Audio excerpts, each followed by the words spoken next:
My name is Isidora Sidorovska, and I will be hosting today's session. And I have with me Marcel Lauzier from the Lawson Foundation, Gillian White from the Ontario Trillium Foundation, and Ruth Crammond from the United Way GT.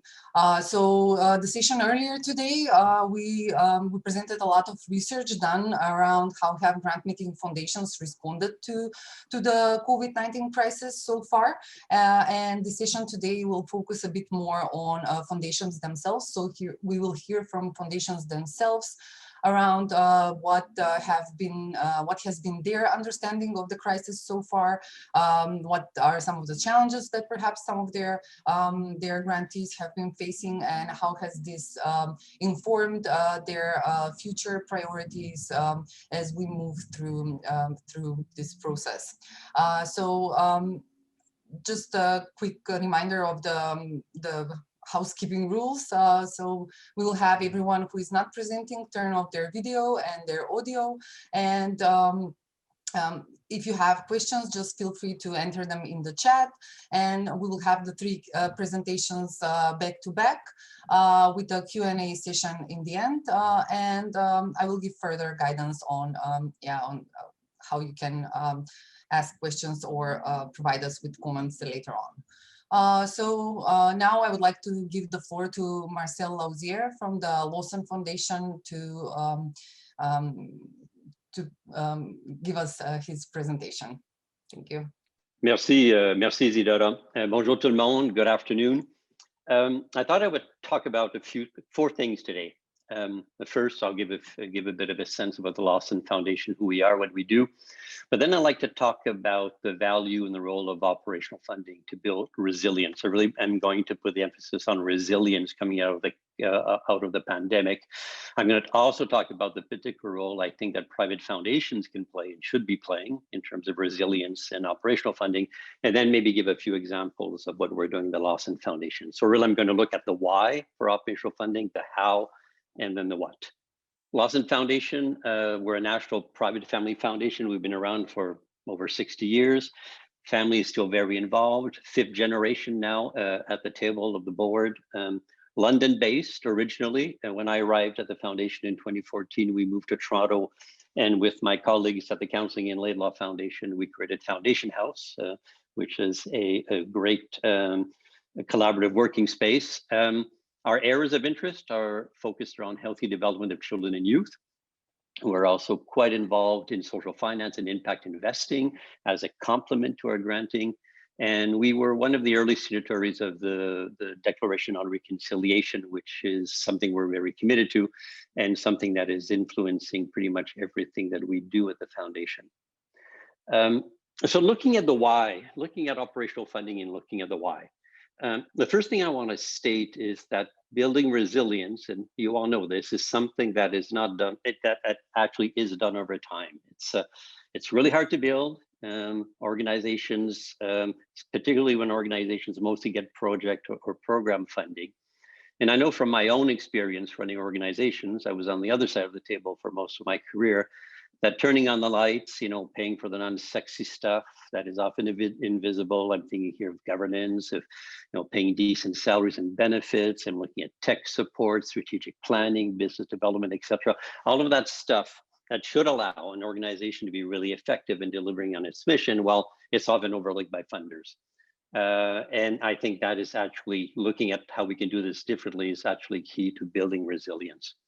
And I think that the pandemic has really highlighted this. I'm thinking here of all of the organizations out there that have been struggling because they have very little support for their operational stuff. I'm thinking here, for example, of all those organizations that have faced some really tough HR issues, having to let people go, looking at severance packages, even when that's possible. How do you do this well in order to be fair, but also to protect yourself? There are, liability issues. Or how about understanding how you really do good cash flow projections that are so key to understanding where you are as an organization? And what about the ability to pivot with new technology to support communities in new ways? These organizations clearly need access to legal, to financial, to technology supports that they simply don't have. And the pandemic hopefully has put a spotlight on that. At least I think it has, and I really hope that it has made and put a spotlight on it. You know, meaningful operational funding from foundations can allow organizations to bring in, you know, the right expertise at the right time, and I think it can make a huge difference between surviving and shutting down. I'm thinking here also, you know, about some organizations that would benefit from some serious restructuring, you know, even mergers, amalgamations, not for everyone, but in some cases it may be the way to go. You know, you need to be able to bring the right expertise, and there are costs linked to that, and those kinds of costs are not typically captured through project or program funding. I should say here, kudos to the Matart Foundation that launched a few months ago, a great program to help organizations think around the issue of restructuring, mergers, amalgamations, and supporting them to do that. I think that's really important if that's what needs to happen. I came into the charitable sector decades ago, I had to say. At that time, the idea was that you were supposed to do everything with nothing, you know, through passion, through dedication, through goodwill, was supposed to allow you to do everything you needed to do and do it well. And the reality is that I think we worked really hard and did some really good stuff, but I don't think, in my view at least, that we never really accomplished as much as we could have had accomplished had we had the right supports. And the worst thing is, I don't think that has changed very much over the decades. I think we're still very much in a very similar position in terms of funding grassroots organizations, but organizations generally.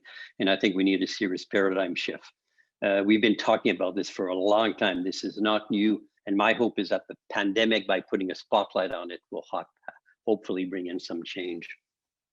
On a bit of a different front, but related, is I'm a big believer in the role that charities and nonprofits working on the front line can play in the development of good public policy. And that's another good reason to look at operational funding, to support that meaningful and effective public policy advocacy work. And foundations actually, you know, more and more are providing support for particular public policy or advocacy activities. But I think we need to realize as foundations that it's really rare to see significant public policy shifts within the confines of a 3-year grant or even a second 3-year grant. Way too often, the reality is that playing the long game is the only way to bring about transformational change. There are exceptions for sure, but generally public policy happens very, very slowly.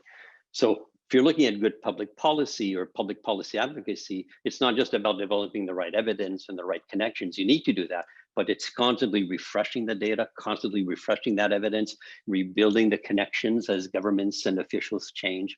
And it's also about waiting for just the right conditions, you know, just the right environment, and for that proverbial window of opportunity to open up. So if organizations are to have any success, they need to have the resources to be engaged for, I think, long periods of time. But unfortunately, as funders, we can quickly get bored and want to move on to something else.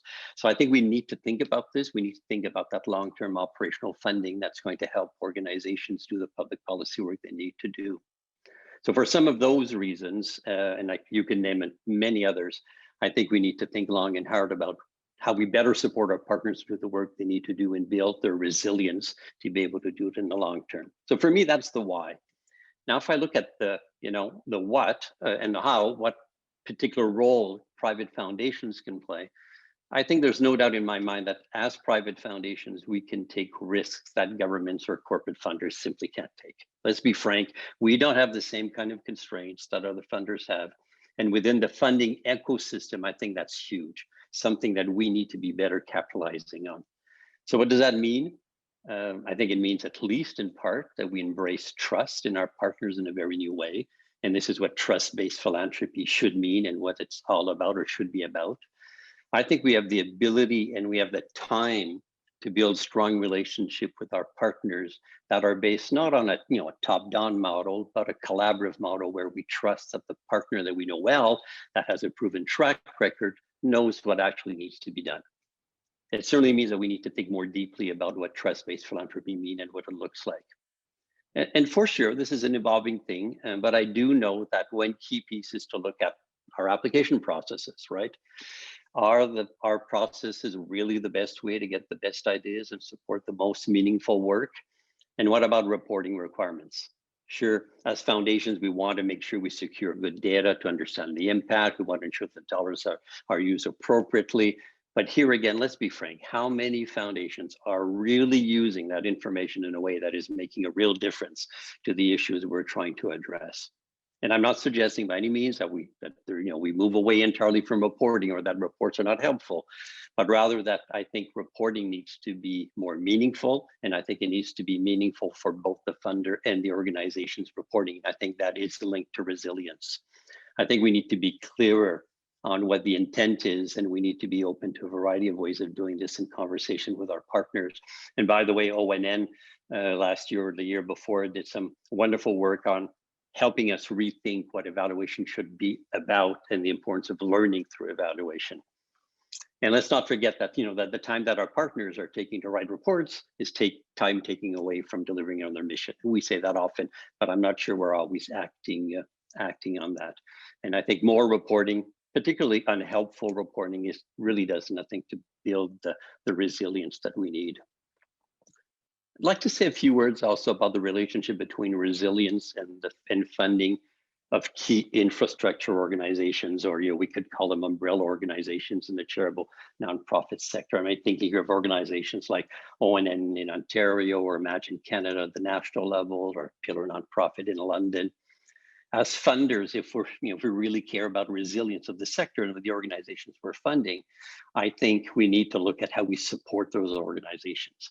I think too often we see them outside of scope, but I think it's through their work that the nonprofits that we're actually supporting are going to be more successful.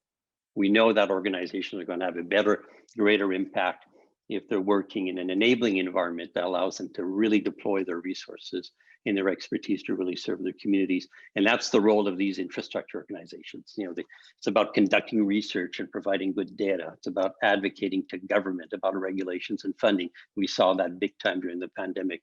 It's about connecting with Canadians, about telling the story about the role that charities actually play.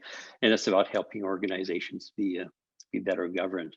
So all of this for me is key to resilience in our sector. As funders, let's not look at how we can let's look, I should say, at how we can better support this work. This is what we often think as unsexy work.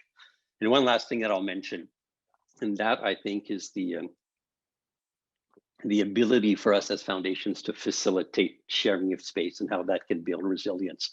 Sharing space, whether like-minded organizations, not for everyone, but ever since my experience at Foundation House, I've become a huge believer in the power of everyday connections with colleagues who are working on similar issues, similar challenges.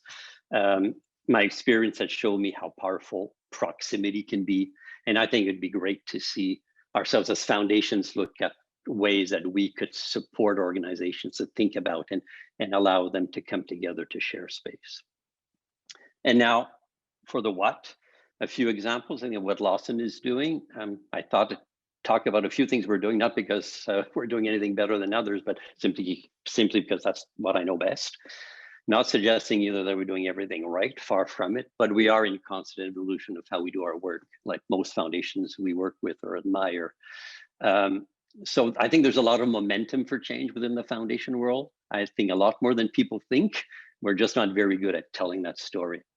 Anyway, that being said, I think we need to continue to challenge ourselves and get our partners to challenge ourselves. So few examples. Operational funding, trust-based approach is really where the foundation is going. Increasingly, we're looking at providing that kind of funding so that our organizations can make a key contribution to the impact areas they're working with. We recognize the importance of supporting overhead costs. Of course, we've done that for a long time, but this is going further in terms of grants being essentially dedicated to support operations, unrestricted in a way, because if there's one thing that over time will really help build resilience, it's going to be access to this kind of funding.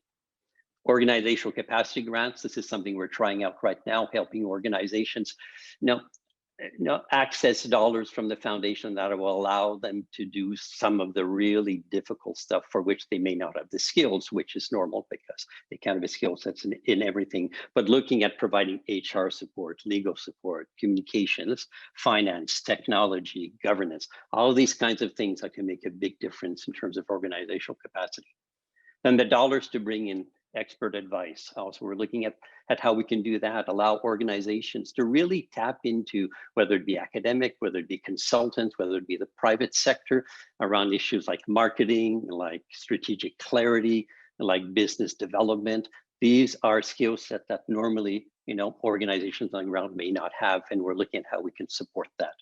Impact investing, looking at how our impact investing tool can be used as a complement to our grants. And in some cases, it may be better for an organization to get an investment than to get a grant. So how can we look at that to build resilience? And a few years ago, two last things. A few years ago, we